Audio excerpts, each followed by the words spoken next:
Es la hora de Entredichos. Entredichos, el programa oficial del Colegio de Traductores Públicos de la Ciudad de Buenos Aires. Con la conducción de las traductoras públicas Carmen Olivetti y Elisa Ollero y la locutora Sabrina Rojas. Ahora sí, bienvenidos a Entredichos.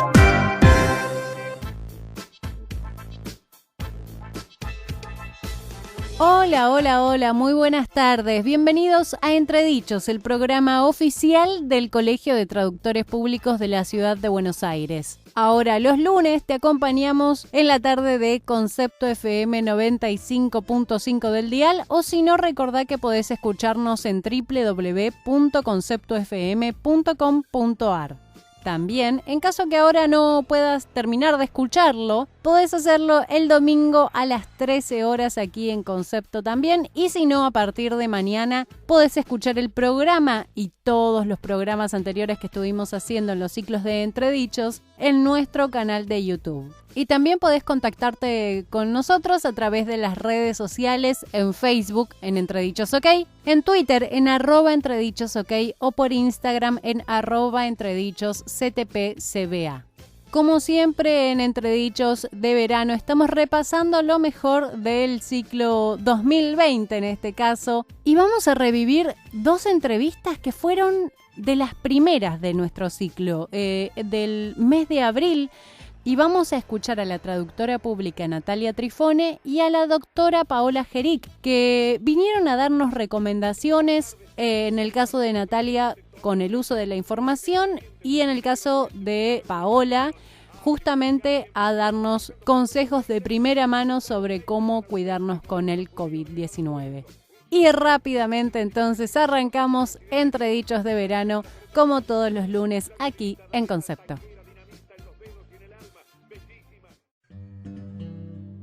Cursos, jornadas, encuentros, charlas y mucho más es lo que propone el colegio para los próximos días. No te los pierdas. Y en febrero ya comenzaron todas las capacitaciones del CTPCBA para los matriculados, pero antes te recordamos que ya está habilitada la firma digital para hacer legalizaciones, pero de todas maneras se mantiene la modalidad de legalizaciones presenciales, y para poder hacerlo tenés que pedir un turno en turnos presenciales ctpcba@gmail.com, porque justamente para continuar con los protocolos de cuidado y el distanciamiento social, no se puede tener muchas personas dentro del colegio y en el sector, en el área de legalizaciones. Así que esto es con turnos para que no se junten muchas personas al mismo tiempo. O se puede realizar la otra opción, que son las legalizaciones con servicio de mensajería. Y para eso tenés que escribir a turnoslegactpcba@gmail.com. Y si tenés alguna duda, podés ingresar en la página del colegio en www.traductores.org.ar y ahí está todo explicado perfectamente. Y pasado mañana comienza la actividad La traducción para el sector turístico, un ámbito para explorar, dictada por Alicia Beltrame. La temática es traducción general en idioma inglés. El 17 de febrero se realiza la actividad Traducción para doblaje en medios audiovisuales, también dictado por la traductora Alicia Beltrame. La temática es de traducción especializada literaria audiovisual en idioma inglés. El 17 de febrero se realiza la charla de inserción laboral, consejos y errores más comunes, la edición de febrero, dictado por Lorena Roque. La temática es de ejercicio profesional, de inserción y desarrollo laboral para todos los idiomas. Y el 19 de febrero se realiza la actividad La gramática valencial, una caja de herramientas para el traductor, dictada por Francesca Capelli. La temática es de traducción general en idioma italiano. Y si tu objetivo este año es cuidar más de tu salud, hacer más ejercicio, no te pierdas este beneficio que te ofrece el CTPCBA para los matriculados, el Gym Pass. Gym Pass, el beneficio que otorga el Colegio de Traductores Públicos de la Ciudad de Buenos Aires, que tiene como misión derrotar el sedentarismo, mantener una vida activa y aliviar el estrés y la ansiedad, sigue vigente en estos momentos tan especiales, adaptado a las nuevas circunstancias. Para ello, nos acerca Gympass Wellness, un conjunto de aplicaciones variadas para llevar el gimnasio a casa con planes personalizados, con la posibilidad de consultar a un psicólogo deportivo, con actividades para hacer gimnasia en familia y con clases en línea y en vivo mediante la plataforma Zoom, en las que el participante tiene la posibilidad de ser guiado por un profesor durante las rutinas de ejercicios. Como siempre, el beneficio sigue siendo extensivo al cónyuge y a los hijos del matriculado, y el periodo de prueba ahora se extiende a los primeros 30 días. Para más información sobre el funcionamiento de Gympass Wellness y otras inquietudes, se puede consultar la página web www.gympass.com/ar. Primero vamos a presentar a la doctora Paola Jeric, que nos visitó en uno de los primeros programas a comienzos de abril, donde se sabía poco sobre el COVID-19. Y ella, la verdad, muy amablemente contestó todas nuestras preguntas, nuestras dudas al respecto. Y aunque nos gustaría decir que ya pasó, que esto es viejo, nos fuimos adaptando un poco a la situación, pero es la misma y hay que seguir cuidándonos. Así que recordamos todos los consejos, los cuidados, toda la información que compartió con nosotras la doctora Paola Jeric en su paso por Entredichos.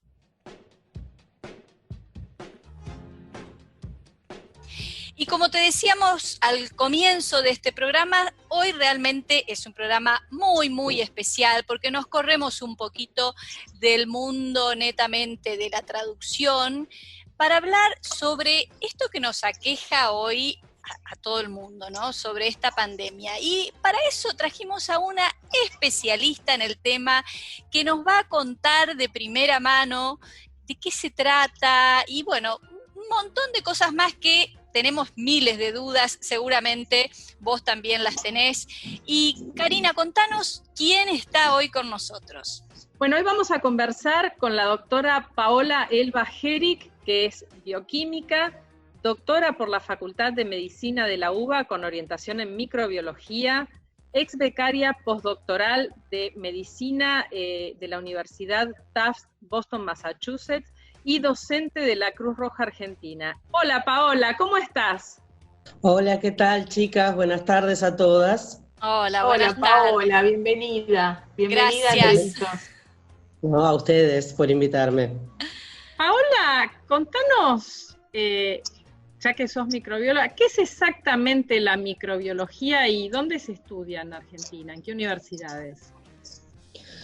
Bueno, la microbiología es el estudio de todos aquellos seres vivos que no se pueden ver a simple vista, de los microbios.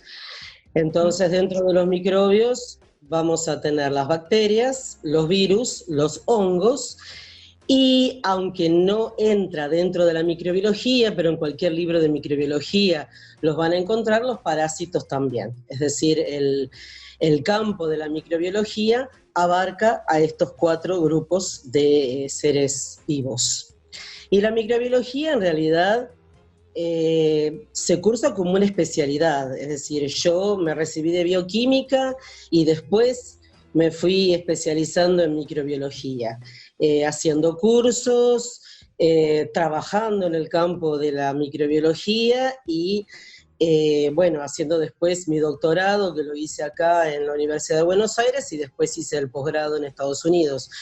Ahora, hoy en día, por ejemplo, la Facultad de Farmacia y Bioquímica dicta un curso de maestría en bacteriología clínica, pero orientada más de forma molecular, es decir, no tanto la bacteriología como se ve a nivel hospitalario.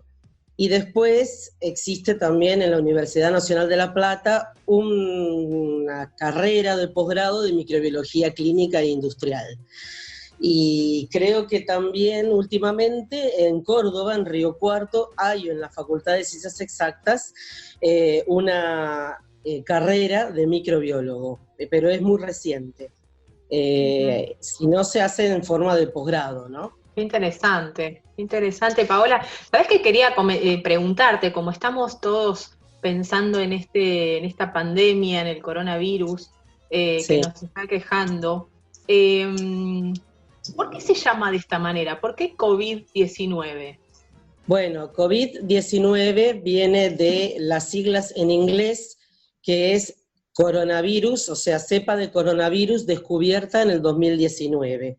Es decir, COVID-19 es uno más de tantos coronavirus, o sea, se conocen 7 cepas distintas de coronavirus que pueden infectar a los humanos. Ya se conocen algunos, o sea, los coronavirus se dividen en diferentes grupos, alfa, beta, gamma y delta, siendo alfa y beta los que producen infecciones en humanos, y en este caso, el coronavirus, COVID-19, como es genéticamente parecido a uno que produjo una epidemia en el año 2002, que era el SARS-CoV, porque producía un síndrome de distrés respiratorio agudo, y entonces, como está genéticamente relacionado con esa cepa, se lo llamó y se lo descubrió en el año 2019, por eso se lo llama COVID-19, pero en realidad su nombre, vamos a decir verdadero, se llama SARS-CoV-2, porque es parecido, primo hermano del otro SARS que apareció en el 2002. No sé, chicas, si ustedes recordaban todo esto. Qué genia, Paola, por contarnos y explicarnos. No, la verdad que está buenísimo poder entender bien desde la parte biológica, ¿no? De qué se trata esto, porque hasta las cuestiones más básicas, yo la verdad que no tengo vergüenza en admitirlo, pero cuando surgió todo esto, entré a confundir lo que es un virus, lo que es una bacteria, puse jabones antibacteriales en todos los baños y me dice mi hijo, mamá, no sirve porque esto es un virus, no es una bacteria. Entonces, claro. Digo, a ver, qué poco sabemos, ¿no? Pero bueno, además, hace mucho que lo estudiamos, entonces está buenísimo escuchar esto y que alguien te lo recuerde como para saber también de qué se trata y cómo cuidarnos, cómo evitar el contagio y demás, ¿no? Sí. Sí, adelante. Perdón, yo tengo una pregunta, más que nada por los coronavirus, las cepas de coronavirus, ¿tienen siempre un mismo origen, ya sea más, no tanto geográficamente, porque sé que los focos siempre suelen ir variando, pero ¿tienen algún mismo origen, digamos, de que surge o de algún animal, o en realidad puede pasar, puede generarse por otras causas? Mira, nosotros tenemos, se conocen 4 cepas de coronavirus que son propias de humanos, o sea, el ser humano es su reservorio, y lo que producen es un cuadro que puede pasar de un resfrío común, generalmente o una gripe leve, o sea, no representa mayor problema, ¿sí? Entonces, nosotros convivimos todos los años, con esos coronavirus que andan dando vuelta por ahí, ¿sí? O sea, generalmente existe una estación del año, siempre la estación de frío, ¿sí? Es cuando promueve, vamos a decir, las infecciones respiratorias, ¿sí? Tenemos no solamente coronavirus, sino también tenemos virus influenza y otras cosas que producen cuadros respiratorios de diferente grado. Ahora bien, en los últimos años lo que pasó es que así como hay cepas especiales para el hombre, ¿sí? Que son estas 4 que les decía, también existen otras cepas cuyo reservorio es un animal, y fue el murciélago en las últimas 3 epidemias que hubo, en el 2002, en el 2012 y la de ahora, siempre el reservorio primario fue el murciélago, y que se lo contagió a otro animal, y ese animal al hombre. ¿Por qué? Porque el virus, para poder pasar de un huésped a otro, ya sea animal o humano, tiene que mutar, si no, no se puede adaptar a ese nuevo huésped o casita en la cual se va a desarrollar y va a crecer. Entonces, si su reservorio natural es el murciélago, tiene que mutar para infectar otro animal y mutar otra vez para infectar al hombre. Y Paola, ¿por qué surgió en China? ¿Podría haber surgido en algún otro lugar? Bueno, lo que pasa es que el murciélago lo que pasó con el COVID-19 específicamente fue que el murciélago infectó, sí, a un tipo de animal que se llama pangolín, que el pangolín es una cruza entre oso hormiguero y armadillo o tatu carreta. Salió la como foto, nosotros... aparecieron fotos en la prensa, me parece. Exacto, bueno, ese animal fue el intermediario y resulta que en China aparentemente se hace un comercio de ese animal porque se cree que las escamas tienen propiedades curativas. Entonces, como consecuencia de eso, el pangolín, ¿sí? Infectado, fue, bueno, el virus mutó y terminó contagiando a humanos. Y así empezó en China, ¿no? En este caso. Yo tenía entendido que alguien había comido murciélago. ¿Puede ser esto o es un...? No, hay muchas noticias que son fantasiosas o fake Claro, news, y muchos sí. dicen que fue por tomar sopa de murciélago. Sí se sabe que, que los chinos son de comer, tienen unas costumbres alimenticias muy diferentes a las nuestras. Ellos son capaces de comer cualquier tipo de animal que a lo mejor nosotros no estamos acostumbrados a comer. Y bueno, decía que era la sopa de murciélago, pero en realidad se piensa que cómo comenzó fue así, es decir, el reservorio siempre fue el murciélago, pero en algún momento mutó a este intermediario, el pangolín, y bueno, de ahí pasó al humano. Y esta cuestión de que más se desarrolla en épocas de frío, ¿no? Pienso yo, ¿tiene que ver con el desarrollo en sí del virus o también tiene que ver con que son épocas donde nosotros bajamos de alguna manera nuestras defensas o nos vemos como un poquito más débiles ante las temperaturas frías? No, la cuestión de que sea más frecuente en invierno es porque en invierno solemos estar en lugares cerrados. Y entonces, lógico, por el frío exterior. Entonces, lo que el virus busca es, cuanta más gente haya en un lugar amontonada, mejor. Entonces está en su salsa. Entonces es como que por eso es que se da con más frecuencia en invierno, pero eso no quiere decir que no pase en países cálidos. Claro. Tal es la prueba que nosotros empezamos a tener los casos de coronavirus y teníamos temperaturas todavía de verano. Claro. Bueno, lo que pasa es que tiene que ver con una cuestión de amontonamiento de gente. Uno en invierno se buscan los lugares cerrados, claro. El shopping, el cine, bueno, entonces es por eso, nada más. Claro.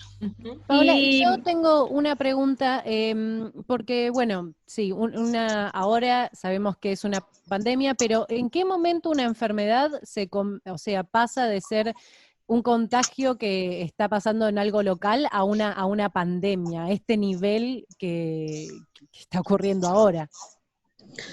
Y bueno, generalmente en salud pública, cuando se estudian poblaciones, ¿sí? Se traza lo que se dice un canal endémico, o lo que se dice eso de la llamada curva, que están diciendo en todos lados, si se aplasta la curva, si se achata la curva, bueno, Sí. ¿Qué significa esa curva endémica? La curva endémica significa representar el número de casos en función del tiempo, ya sea durante un año o durante años. Entonces, uno espera, según una determinada enfermedad, por ejemplo, pasa con algunas enfermedades endémicas en nuestro país, que uno ya sabe un determinado número de casos que espera en un determinado periodo del año. Voy a tener tantos casos por año. Y es un umbral máximo, como un límite máximo que se espera. Cuando se supera ese umbral máximo, estamos ya hablando de una epidemia, ¿sí? Y cuando ya empezamos a ver varios casos que se van repitiendo y supera el número que se espera, entonces estamos hablando de una epidemia. Ahora, si esa epidemia trasciende, o sea, a varios países, ¿sí? Entonces ya lo llaman pandemia, porque abarca, bueno, es como una epidemia gigante, ¿no? En realidad epidemia y pandemia a veces se usan como términos indistintos, pero en realidad es eso, es cuando se supera el umbral máximo de casos que uno podría esperar en un determinado tiempo o época del año. Y entonces, bueno, Se superó ampliamente, claro. Claro. Sí. Y esto, bueno, esto fue declarado por la Organización Mundial de la Salud, ¿no es cierto, Paola? Sí. ¿Cuál es la función de la Organización Mundial de la Salud en general y en particular respecto de esta pandemia?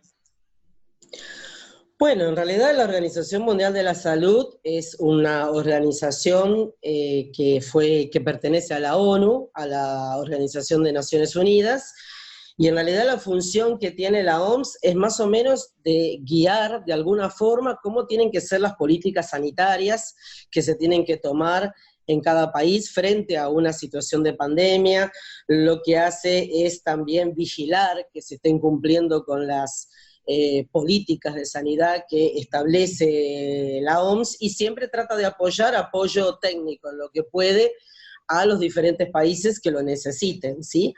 Y es un poco la que dirige cómo nos tenemos que manejar frente a una situación de este tipo, ¿sí? Es la que dirige más o menos todo, la política sanitaria.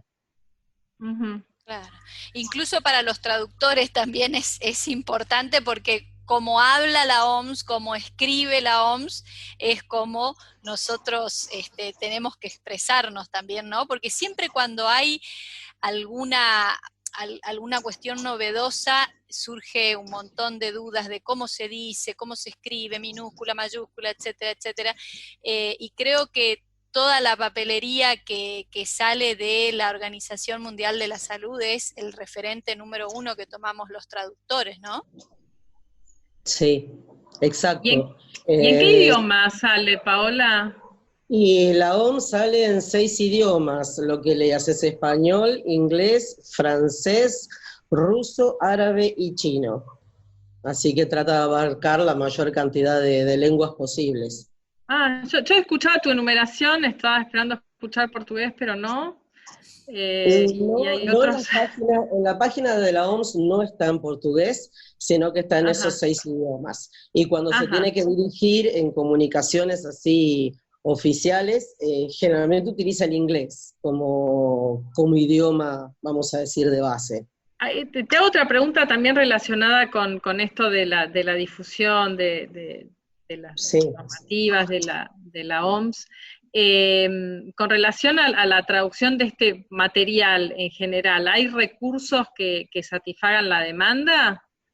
O sea, ¿esto después se traduce a otros idiomas o queda en esos idiomas? ¿Cómo es? ¿Sabes qué pasa? Como somos todas traductoras, tenemos, ¿no, chicas? El vicio del idioma. Entonces escuchamos hablar de la OMS y todo, y decimos, bueno, ¿y entonces qué se traduce? ¿Qué no se traduce? Bueno, casi siempre las normativas que dicta la OMS para políticas sanitarias son traducidas, ¿sí?, en varios idiomas, y en general acá tienen mucha participación los periodistas científicos también. Los periodistas científicos son los que generalmente pueden llegar a traducir normativas o incluso publicaciones avaladas por la OMS, que de diferentes investigaciones que se realicen con el tema que se está tratando. Entonces, en general son ellos los que hacen las traducciones más fieles de los, vamos a decir, papers o publicaciones en diferentes revistas de ciencia. Y es a la fuente es a donde hay que confiar, ¿no? Cuando uno está buscando información, no hay que enloquecer y buscar cualquier persona o cualquier medio que habla, sino en general remitirse a organismos que, bueno, son los que están al frente de todos estos problemas, y como son la OMS o el CDC de Estados Unidos, de Atlanta, o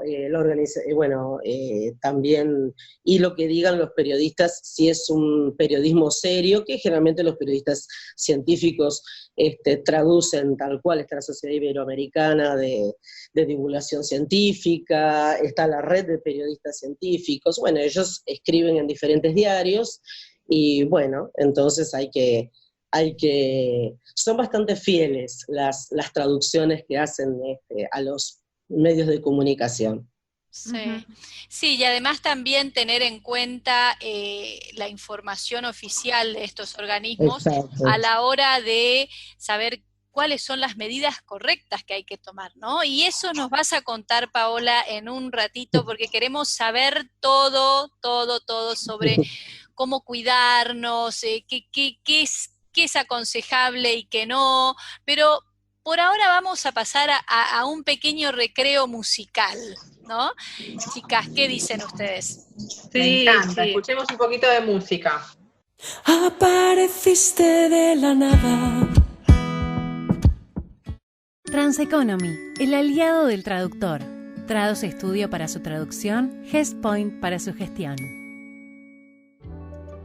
Valhuter, un nuevo concepto en librerías. Narrativa, libros universitarios, infantiles, filosofía, guías de turismo y muchos más forman parte de su cuidado catálogo. Sellos editoriales de España, México, Argentina y Chile. Avenida Santa Fe 1685, Recoleta. www.valhuter.com.ar. Valhuter la librería. Búscalos en Facebook, Valhuter Libros.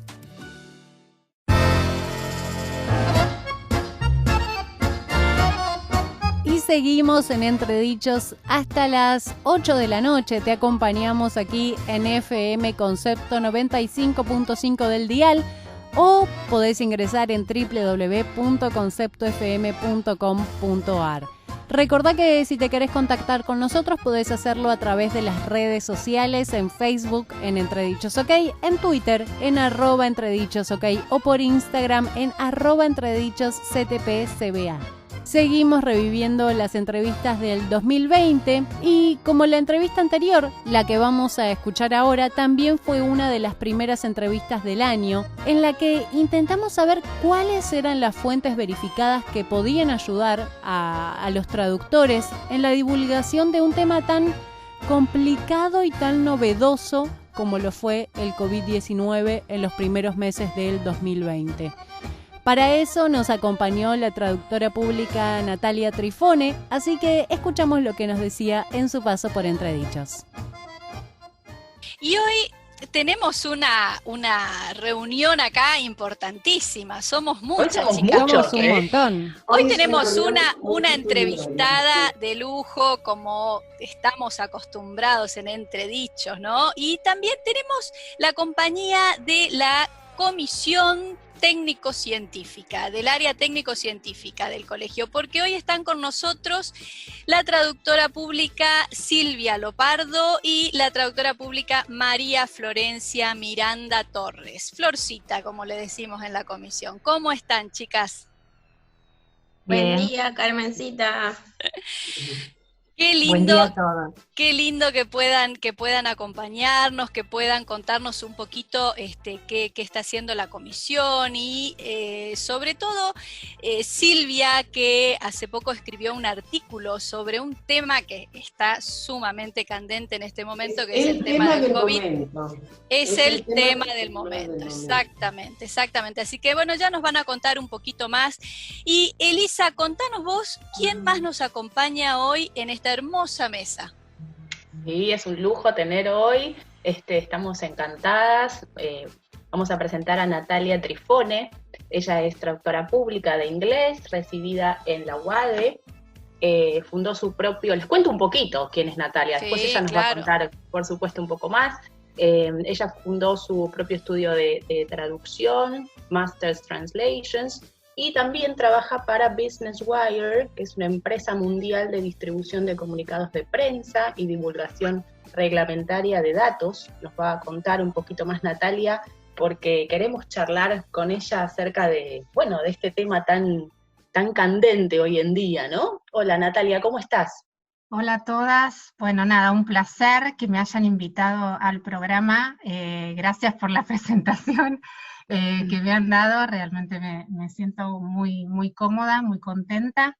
Y bueno, nada, es un lindo momento para compartir con la audiencia y con ustedes un poco más de información acerca del COVID y bueno, de todo lo que está sucediendo actualmente con la pandemia y cómo afecta un poco esto a nuestra profesión, ¿no? A las traducciones. Sí, menudo desafío tenés, ¿no?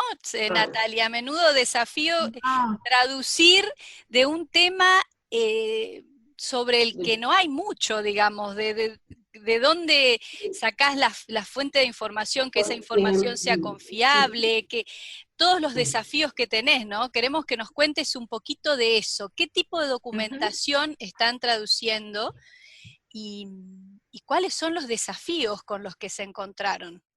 Sí, tal cual. Bueno, los desafíos son todos. Imagínense que es un tema totalmente nuevo para todo el mundo, o sea, la pandemia realmente sorprendió al planeta, así que eso ha hecho huella e impacto en todos los sectores.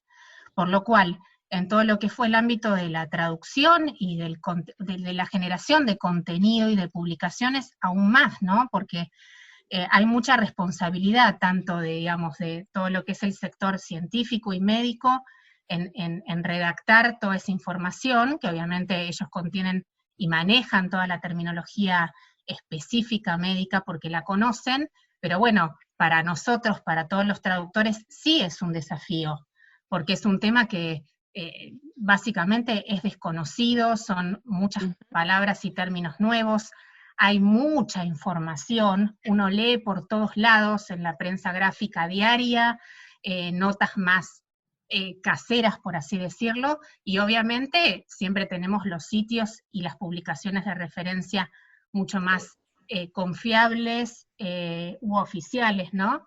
Nosotros...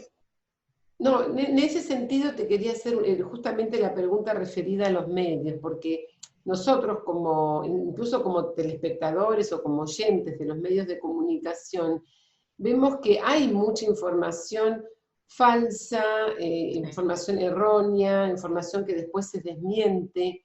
Con la celeridad con la que hay que hacer las traducciones, eso también para ustedes presenta un problema. Sí, sí. Abrevar en la fuente que les permita hacer un trabajo eficiente, pero a su vez profesional. Sí, eso desde ya y tratamos de ir hacia las fuentes más oficiales, trabajamos mucho con el sitio de la Organización Mundial de la Salud, que si bien ha sido puesto en tela de juicio en un montón de aspectos qué rol jugó al principio de todo esto, ¿no? Básicamente es una fuente muy confiable y otras publicaciones como la revista Lancet o la Organización Panamericana de la Salud, los ministerios de salud, y después en cuanto a lo que es básicamente todo lo que tiene que ver con las recomendaciones de escritura, siempre obviamente con la RAE y con Fundeu, ¿no? Que es otro sitio donde nos apoyamos bastante para entender cómo se escribe también, ¿no?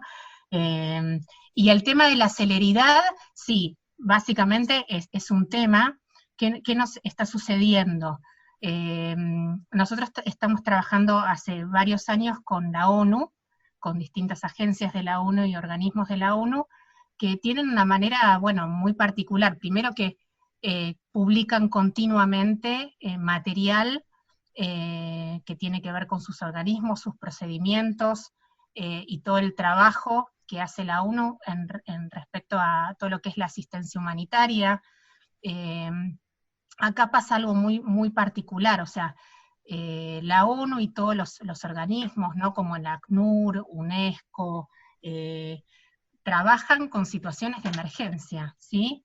Con situaciones de refugiados, mujeres o niñas o campamentos de refugiados, desastres naturales. Entonces, ya están sumergidos en situaciones de asistencia alimentaria. Imagínense cómo ha impactado la pandemia en todos esos aspectos. O sea, nosotros tenemos la concepción de nuestro mundo, ¿no? Uno vive en una casa, en un ambiente, en un hogar, en una ciudad. Imagínense en un campamento de refugiados, niñas, mujeres que han sufrido violencia de género, gente que ha tenido que cruzar fronteras meses caminando. Entonces, la situación, ¿no? de todo ese mundo es muy diferente, por lo cual la pandemia ha afectado esto en demasía, y todos los organismos han tenido que salir rápidamente a cambiar todos sus procesos, que ya estaban escritos, ¿no? Para todo lo que es el staff y el personal que trabaja continuamente en los campamentos o en los distintos organismos. Para que esto no sea ya es una tragedia, pero para que no sea peor. Claro. Entonces, se ha tenido que producir mucho material en cuanto a lo que son manuales de procedimiento, protocolos para el personal de la ONU, para ver cómo se trabaja en esos procesos que ya estaban escritos, y hay que reescribirlos, porque ahora son totalmente diferentes. Así que hay cierta, digamos, presura, obviamente, en los tiempos, porque los distintos organismos tienen que informarle a todo su personal y al personal de campo cómo trabajar, con guías, con manuales, con nuevos procedimientos. Así que es un desafío. Claro. ¿Y cómo hacer, sí, ¿no? para que esta premura o esta rapidez no vaya en desmedro de la calidad, ¿no? Porque ustedes como traductora, vos también sos correctora, me imagino, sí, que debés tener así como esa doble presión. Sí. ¿Cómo hacer? Mira, yo creo que el traductor, así me lo ha demostrado un poco la experiencia, y un poco tiene que ver un poco con mi forma de trabajo. Es un 80% investigador y un 20% traductor. Yo estoy convencida, sí, de que yo me siento más una investigadora, o sea, yo investigo, leo, antes de sentarme con un texto. O sea, yo tengo un texto y tengo que entenderlo. Por supuesto que no lo voy a comprender a un nivel de un médico, o de un científico, o de un infectólogo. Pero tengo que entenderlo, tengo que entender la terminología, tengo que investigar esa terminología, tengo que validar siempre. Por ejemplo, nosotros con los organismos armamos glosarios y validamos con ellos los términos de ese texto, claro, antes de empezar a trabajar, porque tiene que ver con la calidad final de ese trabajo, sin dudas. Y nos pasa mucho, que por ejemplo, en la ONU es un mundo. O sea, hay tanto material y tanta publicación escrita de años atrás. Eso va variando, encontrás muchas traducciones contrapuestas, diferentes. Entonces decís, bueno, ¿cuál es el término correcto? Es un desafío bastante importante, pero bueno, no sé, a mí me encanta eso, ¿no? Enfrentarme con ese tipo de cosas.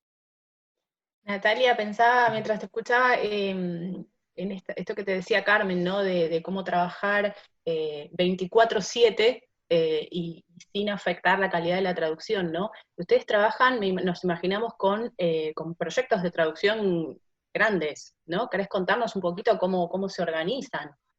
Sí, por un lado, el sistema de 24/7 se aplica al proyecto que tenemos desde el 2007, brindando traducción de comunicados de prensa para Business Wire. O sea, básicamente en el mundo hay dos grandes empresas que distribuyen y producen comunicados de prensa en el mundo, corporativos. Una de ellas es Business Wire, así que imagínense la cantidad de material. Todo el resto de los diarios, las publicaciones, los sitios le compran, digamos, el material producido a Business Wire y luego lo publican en sus sitios. Business Wire produce contenido 7x24 los 365 días del año, o sea, no para nunca. Tiene agencias de noticias en todo el mundo, con periodistas que escriben acerca de miles de temas, empresas, drogas nuevas, lanzamientos, de todo. O sea que los temas son totalmente diversos, y no es un proyecto que no para. Entonces se tuvo que armar una estructura de trabajo para acompañarlo, es decir, para todo lo que es la asignación de esos comunicados de prensa a las 24 horas, los 365 días del año, y la traducción.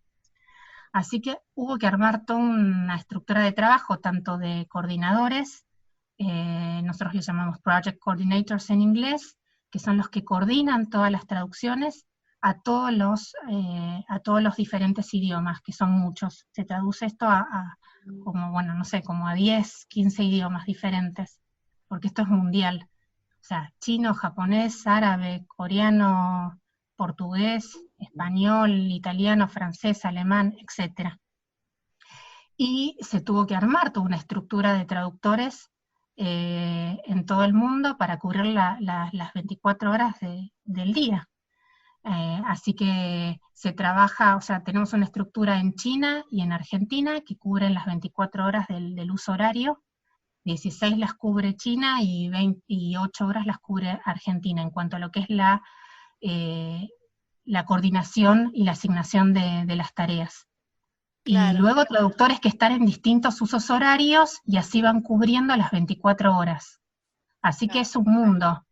Y Argentina vos lo has podido comprobar, ¿no? Con tu trabajo quizás, es un polo importante de traducción, ¿no? O sea, en el mundo... Desde ya, Carmen, realmente, ¿qué sucede o qué es lo que yo he podido evidenciar? ¿Qué pasa con Argentina? Básicamente somos un semillero de muy buenos profesionales en lo que es el ámbito de la traducción. Tenemos una formación universitaria que realmente se destaca, sobre todo en la región y en Latinoamérica. Producimos, tal vez no me gusta tanto la palabra, pero formamos muy buenos profesionales, muy buen capital humano, y eso se nota en la calidad, tanto en lo que es la parte de grado, universitaria, posgrado y demás. Entonces buscan la calidad. Después el otro punto, yo creo que todavía hay un tema de costos, o sea que seguimos siendo competitivos, aún con un dólar tan alto, con el tema inflacionario, aún somos competitivos en el mundo. Y después el último punto, yo creo, lo llamo esa cosa de que el argentino tiene cintura, ¿no? Para todo. Estamos tan acostumbrados a apagar incendios en nuestra vida diaria, en nuestro país, en la economía, en nuestra historia, que eso nos da yo creo que ahí está nuestra diferencia, ¿no? Nuestro valor agregado.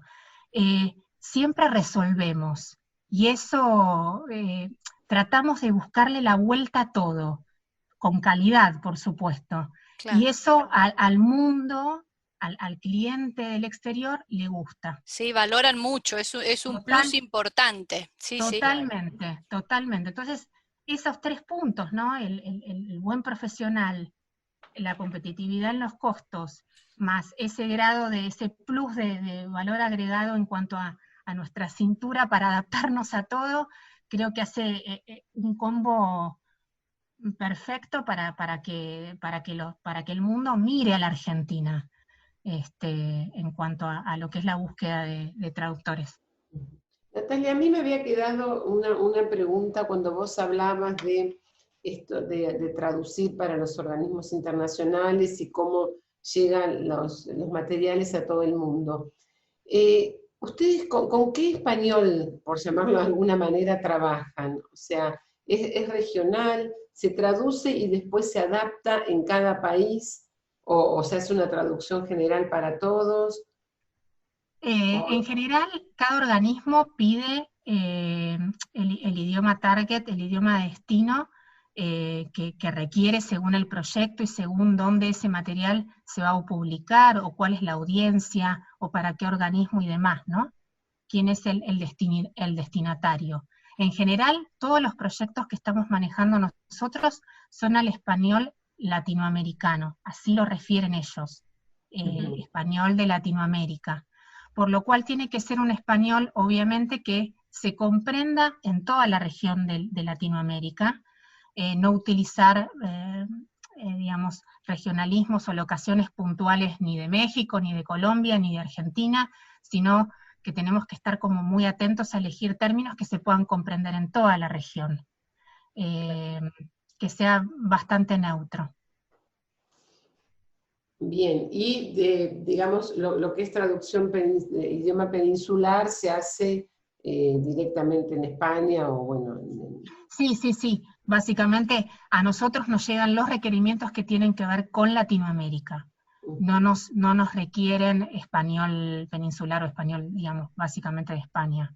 No, que me parece... ¿Y eso obviamente les pasa cuando hablas de Business Wire, digamos, pasando al otro área de trabajo que tienen ustedes, ¿les pasa lo mismo con otros idiomas o lo que es traducción al chino es, no sé, al cantonés? No, es al chino en general, básicamente no hay un regionalismo, no. Sí, en el proyecto de Business Wire, ahí sí el español es de Argentina. Básicamente ahí sí han pedido el español de Argentina, calculo que lo han elegido por la particularidad o que se comprende básicamente en toda la región. Bien. Natalia, te hago una consulta en relación con este tema de la masividad y de la divulgación de la información para que llegue a la mayor cantidad de gente posible. En estos casos estamos hablando de un tema muy científico, que es una enfermedad nueva, ¿no? Y todo lo que eso implica. Entonces quería preguntarte cómo manejan ustedes el tema de la adecuación del registro para que la información llegue a la mayor cantidad de gente posible. O sea, ¿cómo manejan ustedes esto de adaptar los textos para las personas que no están instruidas en la ciencia, para legos? Sí. Básicamente siempre hay que entender quién es el destinatario del texto, ¿no?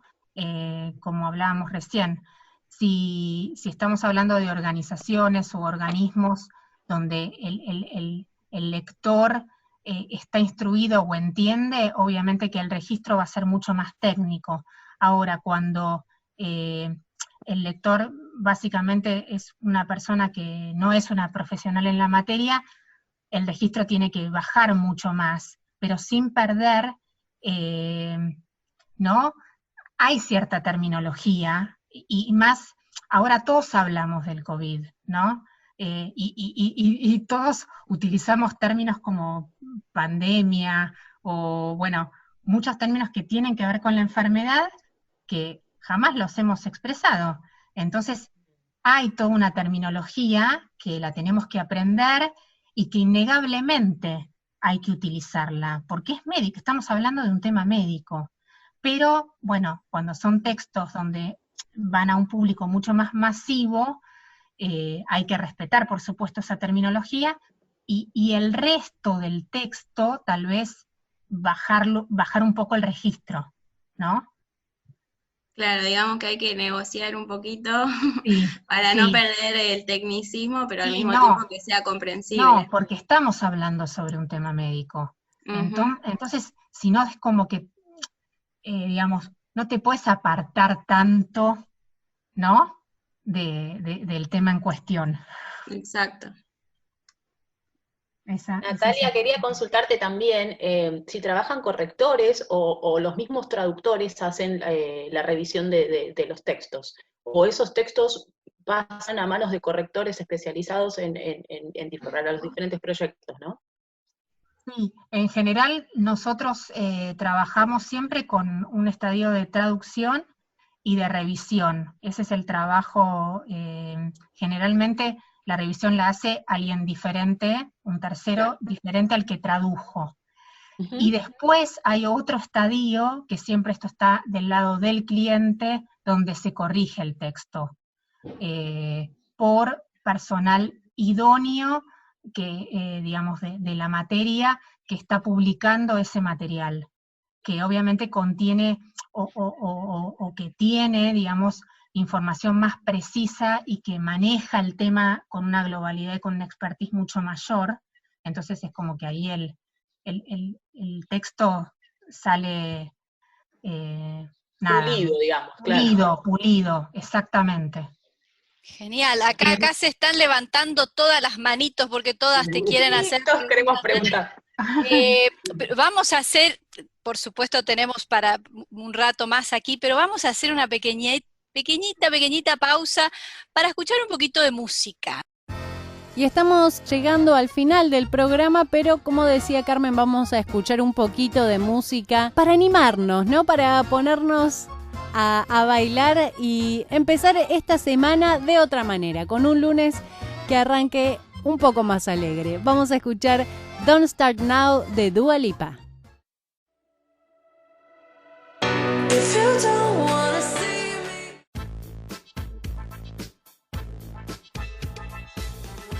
Y ahora sí, llegamos al final del programa. Mañana ya estará disponible en YouTube este programa para que lo escuches cuando quieras. Y si no, recordá que el domingo a las 13 horas se puede volver a escuchar por Concepto 95.5 o en la página www.conceptofm.com.ar. Le agradecemos a nuestro operador Mauricio Cardoso, a nuestra productora Leticia Martínez. Mi nombre es Sabrina Rojas y los acompañé acá en Entredichos. Hasta el próximo lunes. Chau.